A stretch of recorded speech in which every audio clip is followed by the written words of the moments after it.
Hi there, I'm back again. I'm still playing with the Cinch, the Heidi Swapp Cinch, trying to figure it out. And just wanted to show you a couple features on it. So when it came in the box, it had this little seatbelt clippy thing on it, and that's just for storage, and it makes it a little compact. And then when you go to use it, you take it off, and the handle comes up. And the first thing I did was I went and read the instructions, and it said to clean the punches. There's like little grease marks. So I punched it a bunch of times, and it didn't take too much work to get it fairly clean. And that was the initial one that I did here. So that's been taken care of. I guess when they were making it, just the grease from putting it together, but that's fine. And the book binding goes on the side here, and they said to use the wider loops and actually loop it right on. And my cat's helping me here. So that just sits on the side, and depending on how long your book is, you'd need to use a pair of snips and just snip it down. I have a container of wire book binding, and it's the 3/4 inch diameter. Let's see if I can take her off the table. Come on, sweetie. It's a 3/4 inch diameter, and it's a 2-to-1 pitch. And these actually came from a binding company in the Toronto area, and I went halves with a friend, so we bought a case of binding, which I think will probably last us a long time, but it was very economical to do it that way. So, and I like that they're black, kind of a nice solid color, and I can always change it up.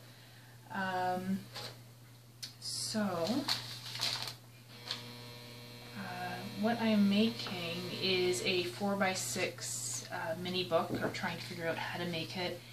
And I'm using pieces of cereal box in between my 4x6 papers, just to give it a little bit of strength and a little bit of weight.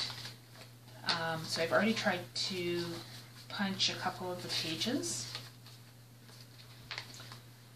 Okay, and I have a test sheet, so I actually used the test sheet before I punched my paper, so in case I made a mistake.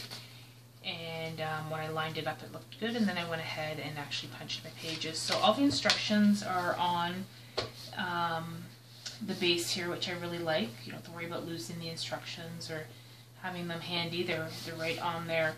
And it basically tells you if the length is a certain amount of inches, then you need to pull certain pegs out of the machine. And the pegs that you pull will not punch a hole, so you won't get like a half circle at the end of your book, so that hole's not being punched. So that is super easy. I love that the instructions are on it. There's also, and I'm not sure if you can see here, this little peg on the side, and what that is for is if you were to make a book that is larger, and you need to extend the ruler out, it's going to properly space the holes. So you would put that in your last hole, put the peg in the last hole, close it down, and then you can go ahead and punch, and then it will evenly space the holes. So that is that. I've pre-cut my wire for my 4x6 book, and that will go on the side here. And then what I'll do is I will start putting my pages down. So my book is 4x6, so I need to pull out peg number 8. So these all have to come in now. And peg number 8 is pulled out, so that peg will not punch the hole.